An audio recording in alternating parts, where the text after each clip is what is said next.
going to cut you again.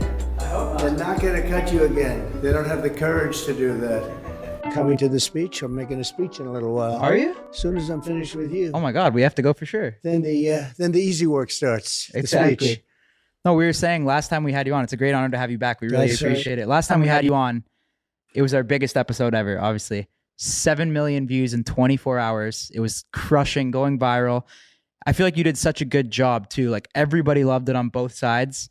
And then YouTube took it down.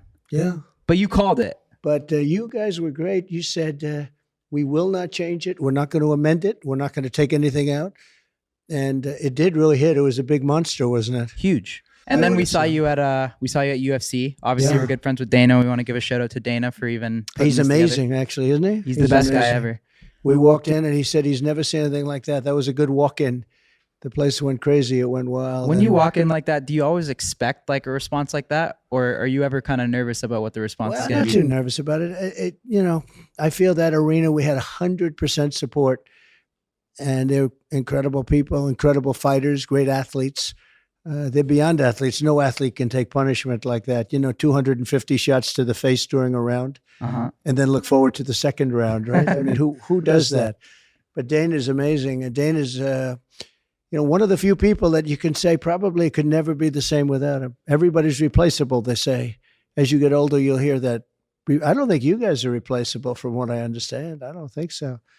But Dana's very unique, and what he's done with UFC is incredible, actually. Yeah, for sure. How does it feel to have that continued support from Dana? Because we know some people probably folded on you. I do. I have continued support from Dana. And, Dana's a tough guy, and he's a smart guy, and he's a loyal person. And I helped Dana at the very beginning when nobody wanted to put UFC on, and I had places that were able to do it, and I did it. And I actually went to the first fight ever, and I said, wow, this is unbelievable.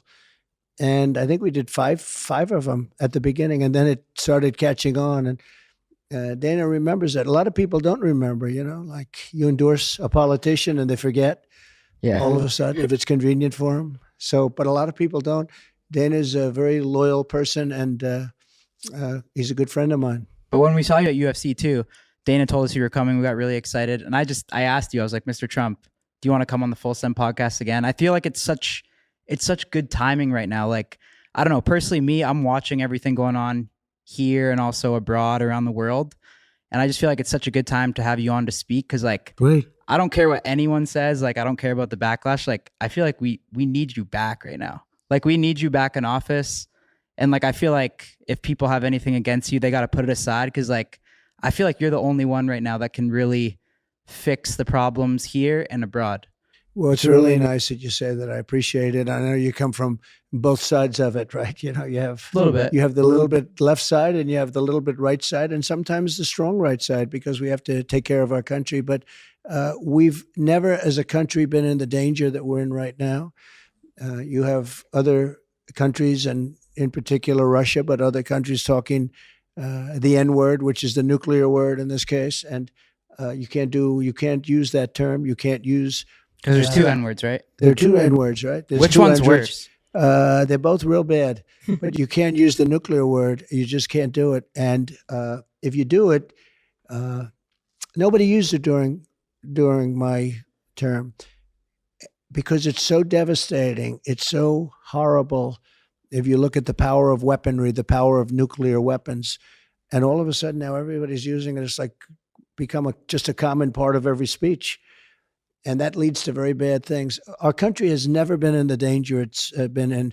We don't have ammunition. I don't know if you know that. You've been reading. You guys really keep up with it, but we have very little ammunition. I gave them a brand new, beautiful military loaded up with ammunition, and we've given much of the ammunition away to Ukraine and other places. And we're very vulnerable right now. We're very vulnerable. And now on top of everything else, we're supposed to go over to Taiwan and help them. At some point, we're going to have to defend ourselves, and we're going to have to make sure that things are going along. You never heard of a problem with Taiwan, and you never heard of a problem with Ukraine just 3 years ago. Mm-hmm. It's like incredible to see this happening. Putin would have never, ever in a million years gone into Ukraine. And President Xi of China would have never, ever He never talked about it. He wouldn't have done it. And I had conversations with both of them about those subjects, Taiwan and Ukraine, respectively. And I will tell you, there was no way they would have done Taiwan or Ukraine. This wouldn't have happened.